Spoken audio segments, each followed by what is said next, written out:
দিদি যদি বলে দিদি করবে। দিদিকে মনে রাখবেন, সন্দেশখালিতে একটা ঘটনা ঘটলে আমার কানে আসবে 1 সেকেন্ডের মধ্যে। হিঙ্গলগঞ্জে একটা ঘটনা ঘটলে আমার কানে আসবে 1 সেকেন্ডের মধ্যে।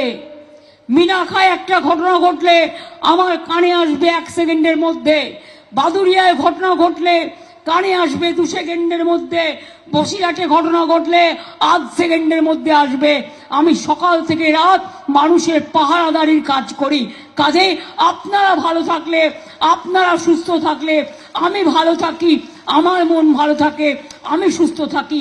তাই সব সময় মায়ের কাছে আশীর্বাদ চেয়ে বলি, ওং জয়ন্তী মঙ্গলা কালী ভদ্রকালী কপালিনী দুর্গা শিবা ক্ষমা ধাত্রী সাহা সদা নমস্তুতে। সংখ্যালঘুদের জন্য বলি, আল্লাহ তাআলা দোয়া করো, ইনশাআল্লাহ সবাইকে ভালো রেখো।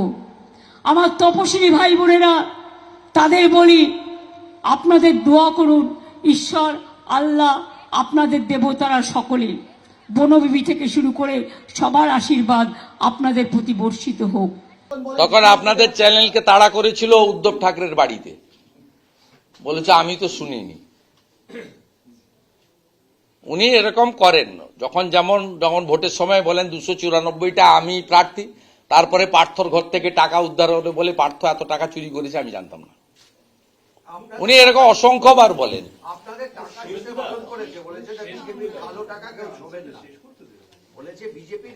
বিজেপি কাউকে টাকা দেয় না, বিজেপির টাকাও নেই, আমাদের টাকা দেওয়ার কোনো সুযোগ নেই। আর ভারতীয় জনতা পার্টি একমাত্র দল, তার পুরোটাই আরটিজিএস এনএফটিএস করে হয়, মানিলেস। আমরা যে অ্যাক্টিভ মেম্বার হয়েছি, প্রাইমারি মেম্বারে তো টাকা লাগছে না, অ্যাক্টিভ মেম্বার যারা হচ্ছে আমরা 100 টাকা করে দিচ্ছি, আমাদের টাকা অ্যাকাউন্টে দিতে হচ্ছে। ভারতীয় জনতা পার্টির নরেন্দ্র মোদীজির নেতৃত্বে, জেপি নাড্ডাজির সভাপতিত্বে এই ব্যবস্থা অনেক আগে থেকে, অমিত শাহজি যখন ভারতবর্ষের দলের প্রেসিডেন্ট ছিলেন, সেদিন থেকে ক্যাশ ট্রানজাকশন বিজেপির হয় না। আপনি যদি বিজেপির দপ্তরে বসে আছেন, 1000 টাকা চাঁদা দিতে চান, আপনাকে আমরা অ্যাকাউন্ট নম্বর দিয়ে দেবো, আপনাকে আরটিজিএস করে বা এনএফটিএস করে দিতে হবে। আগাম অনেক অভিনন্দন। আমি জানি হয়তো একদিন শুনবো সন্দেশখালির থেকে একটা মেয়ে মাধ্যমিকে ফার্স্ট হয়েছে। আমি এটা শুনতে চাই, হয়তো সন্দেশখালি থেকে একটা মেয়ে হায়ার সেকেন্ডারিতে ফার্স্ট হয়েছে। আমি শুনতে চাই কেউ ডাক্তার হয়েছে, ডাক্তারি করে ডাক্তারিকে অপচয় করা নয়, সেবার জন্য করতে হবে।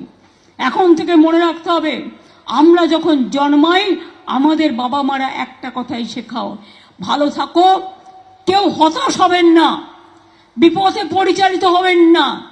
টাকা আসবে চলে যাবে, কিন্তু সম্মান কখনো চলে যায় না। সম্মান যদি চলে যায় সব চলে যায়, টাকারও দাম থাকে না, কিচ্ছুর দাম থাকে না। মানুষের জীবন অল্পস্থায়ী, ক্ষণস্থায়ী, আজ আছে কাল নেই। আজ যদি কোটি টাকার কেউ স্বপ্ন দেখে, কালকে যদি হঠাৎ মারা গেল হৃদরোগে, তখন কি হবে? তার স্বপ্নটাই থেকে যাবে, ওই টাকা কোনো কাজে লাগবে না। কাজেই মনে রাখবেন, যদি মানুষ হতে পারেন, মনুষ্যত্বের দাম সবচেয়ে বেশি, মানবিকতার দাম সবচেয়ে বেশি, তার থেকে দাম আর কোনো কিছুতে নেই।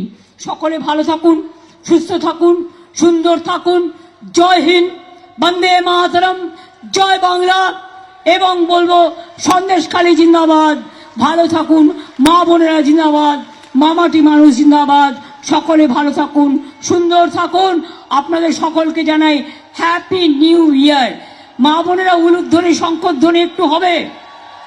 নতুন বছর আসছে, সবার জন্য শুভকামনা করে, সবার জন্য শুভকামনা করে, অত্যাচার বিদায় হোক, জঙ্গি হানা বিদায় হোক, যুদ্ধ বিদায় হোক, দাঙ্গা বিদায় হোক, কুৎসা বিদায় হোক, অপপ্রচার বিদায় হোক, চক্রান্ত বিদায় হোক, মানুষের জয় হোক। মাগো অনেক ধন্যবাদ। এই শঙ্খধ্বনি, উলুধ্বনি, কেউ বা আল্লাহ তাআলার কাছে দোয়া করেছেন, আমি সবাইকে বলি অনেক ধন্যবাদ। খুব ভালো থাকবেন। মনে রাখবেন, ইছামতি নদী আপনাদের গর্ব, এটা মাথায় রাখবেন। ইছামতি নদীর পাশে আপনারা থাকেন, আর লোকে বিদেশ থেকে ইছামতি নদী দেখতে আসে। কাজেই মনে রাখবেন, এই সন্দেশখালিও আগামী দিন আস্তে আস্তে করে এগিয়ে যাবে এবং উন্নয়নের পথে পাড়ি দেবে, এটুকু ভরসা আমার আছে। আর এখানকার ছেলে মেয়েরাই একদিন বিডিও তৈরি হবে, একদিন আইপিএস তৈরি হবে, একদিন আইএস তৈরি হবে, একদিন ইঞ্জিনিয়ার তৈরি হবে, একদিন ডাক্তার তৈরি হবে। তারা অঞ্চলগুলোকে আরো আরো বেশি উন্নত করে তুলবে। আমরা যতটা পারবো আমাদের প্রয়োজনীয় সাধ্যমতো চেষ্টা আপনাদের জন্য করব। তিনি বেতন নেন না, কিন্তু তার লাইফস্টাইল লোক দেখছে। তিনি বেতন নেন না, কিন্তু তার লাইফস্টাইল, চলাফেরা, আদব কায়দা তার এবং তার পরিবারের লোকজন দেখতে পাচ্ছে। উনার পরিবারের একটা লোকের নাম বলুন তো 11 সালের আগে বিদেশে গেছে। মুখ্যমন্ত্রী মমতা ব্যানার্জির পরিবারের একটা লোকের নাম বলুন 11 সালের আগে বিদেশে গেছেন। আর 11 সালের পরে আপনার পরিবারের লোকরা ডাক্তার দেখাতে আমেরিকায় যায়, 2 বার ইউরোপ, 4 বার দুবাইতে যায়। আপনি কার কাছে কি গল্প করছেন? মানুষ দেখতে পাচ্ছে না? এই মুখ্যমন্ত্রীর তো সড়ক পথে যাওয়া উচিত ছিল সন্দেশখালি। এখন তো বর্ষা নেই, কাদা নেই, অধিকাংশ এলাকা তো উনার ভোট ব্যাংক। কালো পতাকা তো কেউ দেখাতো না, পুষ্পবৃষ্টি খেতে খেতেই যেতেন।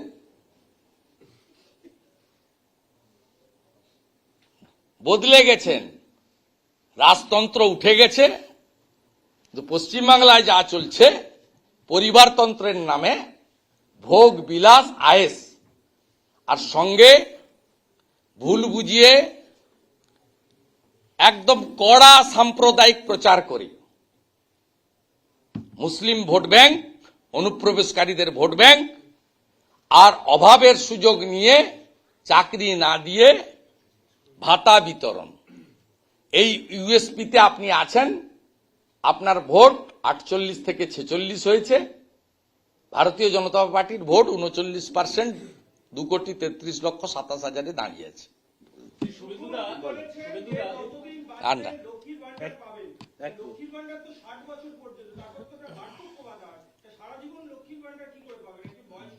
আমাকে জিজ্ঞেস করছেন কেন? মুখ্যমন্ত্রী বলেছিলেন মুর্শিদাবাদের ডোমকলে 1500 কেজি ওজনের বাচ্চা জন্মগ্রহণ করে।